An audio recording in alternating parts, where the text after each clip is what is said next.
ఇవాళ టీటీడీ ధర్మకర్తల మండలి సమావేశం జరగనుంది. తిరుమల అన్నమయ్య భవనంలో ఉదయం 10:30 చైర్మన్ బిఆర్ నాయుడు అధ్యక్షతన సభ్యులు సమావేశం కానున్నారు. దాదాపు 45 అంశాలతో రూపొందించిన అజెండాపై చర్చించి తీర్మానాలు చేయనున్నారు. ఇందులో ప్రధానంగా టీటీడీలోని కాంట్రాక్ట్ డ్రైవర్లను, విద్యాసంస్థల్లోని కాంట్రాక్ట్ అధ్యాపకులను రెగ్యులరైజ్ చేయడం, తిరుమలలోని పాత భవనాలను నూతన డోనార్ స్కీమ్ కింద పునర్నిర్మించే అవకాశం, వేద పారాయణదారులకు నిరుద్యోగ భృతి కింద నెలకు 3,000 రూపాయలు అందజేసే అంశాలపై చర్చించి తీర్మానాలు చేయనున్నారు. అలాగే బ్రహ్మోత్సవాలు సమీపిస్తున్న క్రమంలో చేపట్టాల్సిన ఏర్పాట్లపై కూడా చర్చ జరగనుంది.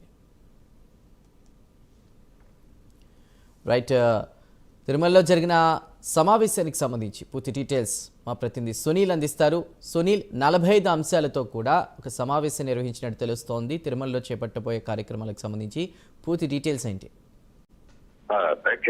మొత్తం మీద ఏదైతే నేడు టీటీడీ పాలక మండలి సమావేశం ఈ రోజు ఉదయం 10:30 ప్రారంభం కానుంది. అందులో ప్రధానంగా తిరుమల అన్నమయ్య భవన్ లో దీనికి సంబంధించి అధికారులు పూర్తి స్థాయిలో ఏర్పాటు చేసిన పరిస్థితి ఉంది. అంటే ప్రధానంగా 45 అజెండా అంశాలతో పాటు టేబుల్ అజెండాగా మరో 15 అంశాలపై కూడా చర్చించుకున్నట్టు తెలుస్తుంది.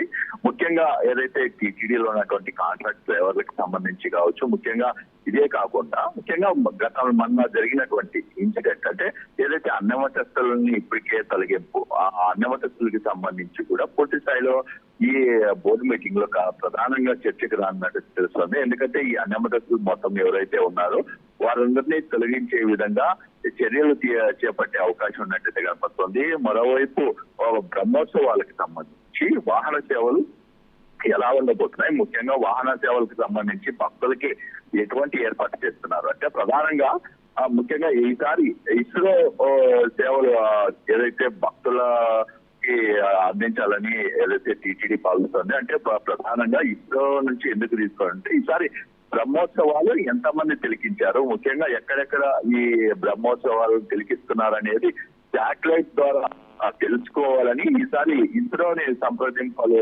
చేయాలని ఈసారి బోర్డు నిర్ణయించబోతోంది. ప్రధానంగా దానికి సంబంధించి కూడా టీటీడీ చర్చకు రానున్న పరిస్థితి. అంటే ప్రధానంగా ఇప్పటికే ఇంజనీరింగ్ పనులకు సంబంధించి కావచ్చు, ముఖ్యంగా ఈ పుష్కరిణి క్లీనింగ్ కి సంబంధించి కూడా 24వ తేదీ నుంచి ఈ పుష్కరిణి క్లీనింగ్ ఉంటుంది, భక్తులకి అందుబాటులో ఉండాలని చెప్పేసి కూడా దాని కూడా తీర్మానం రాబోతుంది.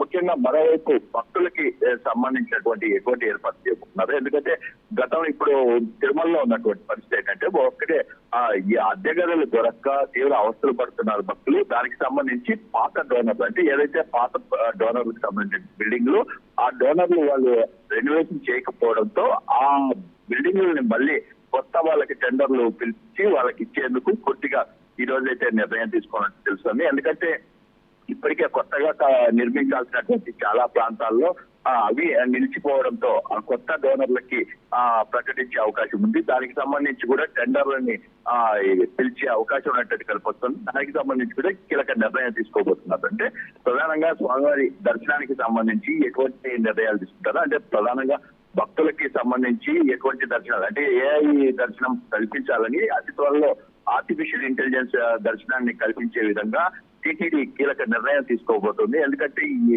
స్వామివారి దర్శనానికి రోజు భక్తులు పోటెత్తున్న నేపథ్యంలో భక్తులు ఎక్కువ సమయం వేచి ఉండకుండా వాళ్ళకి త్వరితగతిన స్వామివారి దర్శనం పూర్తి చేయాలని చెప్పేసి టీటీడీ భావిస్తుంది. దానికి సంబంధించి కూడా కీలక నిర్ణయం తీసుకోబోతున్నది.